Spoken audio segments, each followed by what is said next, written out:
Hello, and welcome to rural Michigan. I'm Zach Palmer, road test editor for Autoblog, and the car behind me, the 2020 Chevy Corvette in Accelerate Yellow, does a pretty good job of explaining what this film is going to be about. This is our second go around in the 2020 Corvette.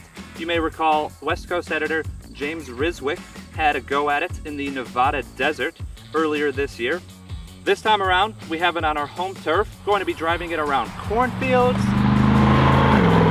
and some pretty awesome twisty and curvy roads.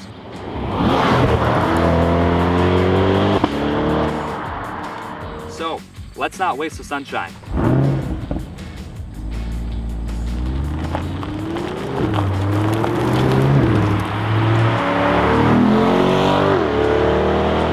You know the vitals at this point. Small block, 6.2 liter V8, 495 horsepower, 470 pound-feet of torque, 8-speed dual clutch automatic, exclusively made for the Corvette. Engine behind me, no longer in front of me. The specs are so enchantingly good, like made up dreamland good. 0 to 60, 2.9 seconds in the Z51 pack car that I'm in, 11.2 second quarter mile, 184 mile per hour top speed. You know, these are the numbers that we're used to seeing in cheaper McLarens or the Porsche 911, not in a $59,995 American sports car. This one's a lot more expensive at $86,000, but that happens when you dig into the options. Feels a little too good to be true. As though, how could Chevy possibly make this so capable, but yet sell it for such a cheap price? It goes against pretty much everything that we've known about supercars and McLarens, Ferraris, Porsches. All those cars are very, very expensive. They're very good, but they're nowhere near attainable for, a common sports car buyer. The question then remains, what's missing? Is it soul? Is it character? We'll come back to the soul part of that question when we go to hell. And yes, we are going to hell.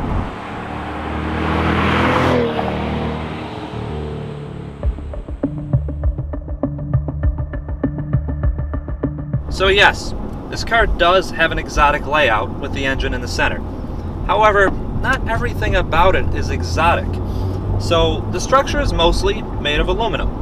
That's awesome, it's fantastic, a super lightweight material, but it's not an exotic material like carbon fiber that's used in a lot of supercars. That obviously allows Chevy to make the car a lot cheaper. Another thing about it still has that small block V8. Chevy did manage to get some more power out of it this year, 495 horsepower. It's still not anywhere close to the specialness and the exotic feeling that you get from a lot of the twin-turbo V8s in, say, a McLaren or the Ferrari 488. Those engines are boosted to exorbitant levels. They rev far past 7,000 RPM. This one redlines at about 6,500 RPM. This one, well, you'll probably find it in a Camaro one day. That's not to say that the Chevy small block is not a brilliant piece of engineering. It's lightweight, compact. It makes a lot of torque. It feels strong all the way through the rev range. It just doesn't feel special. We've been driving cars with small block V8s in them for a long time at this point, and the whole idea of the Corvette is new, but the feeling of thrust and the sound that you get is not new. Now, for those that like the sound of a small block V8, you'll love this. It's loud outside, a little quieter inside. The engine is rather pretty though. And while we're taking a moment to stare at the beautiful red rocker covers, let's talk about design in general.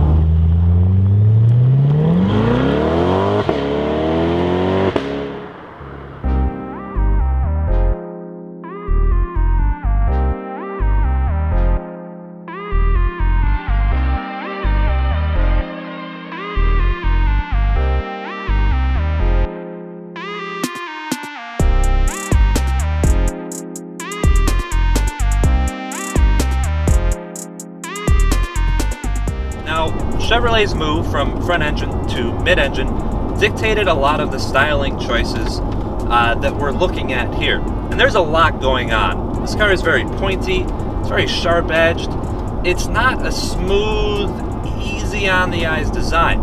That said, I think it looks exotic. I think it looks like a supercar, and that's huge. It's flashy, flamboyant. However, it's still its own thing. It doesn't look like a budget McLaren, and it doesn't look like a Ferrari. I think it looks like Chevy simply translated the C7 design language over to a mid-engine body style. And that's fine, because the C7 is a fantastic looking car. You know, I thought it was way better than the C6, definitely better than the C5. And to move that design language into this new body style, I think was a huge success. However, despite that success, I do have one complaint. The rear end just looks a bit chunky. It's just not very svelte or pretty. And Chevy did that for a reason.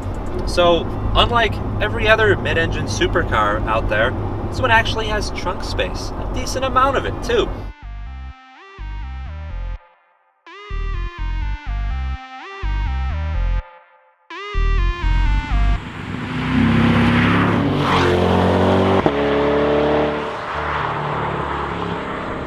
Alright, so, how's handling? In a word, brilliant.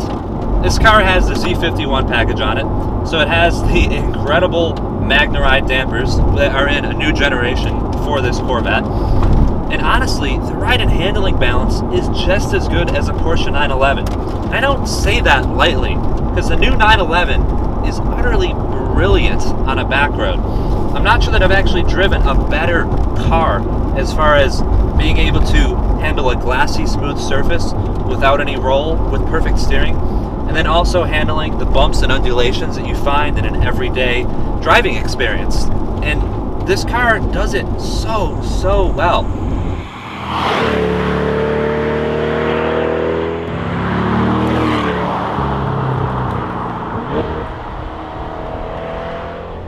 Not to mention, the Porsche 911 is almost twice the cost of this one.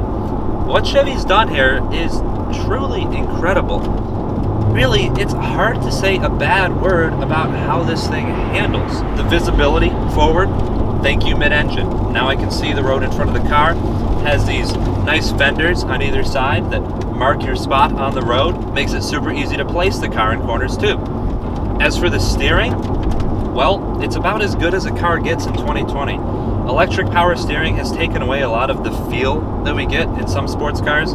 I think the Porsche 911 really is the standard bearer for electric power steering. And I honestly believe that Chevy has just about matched them with this Corvette. You know where the front tires are. You know how much grip you have from these Michelin Pilot Sport 4S tires. And it really makes for an awesome experience when you're pushing hard around corners. But alright, welcome to hell. I said we'd be coming back here. It's been a hell of a day so far. I think that this is the perfect spot for us to take a second and talk about the soul of a sports car. It's that indescribable, intangible fizz that it makes you feel when you're behind the wheel. And don't get me wrong, numbers really do matter in the sports car game. This car has them. All of them. Pretty much every spec and statistic that an enthusiast cares about, this car excels at. But I think that sports cars are much more than that, and it's the way that they make you feel behind the wheel. This car, I'm about 95% of the way there. The looks, huge yes. The handling, it's as good as anything in the sports car world, including the Porsche 911. You have to dip into actual supercar territory to find something that handles better. But the powertrain, that's where Chevy starts to lose me just a little bit. The small block V8 has been around for so long that compared to the rest of the car, it feels ordinary, not special. A car like this, that drives like this, deserves an engine that looks, feels, and sounds exotic. And the small block V8 just isn't that engine. I have a feeling that something a bit more special is coming for the engines in the Z06 and Z01. Maybe then it'll be enough to match how special the rest of the car feels. Until then though, I I'm still waiting for the perfect Corvette for me.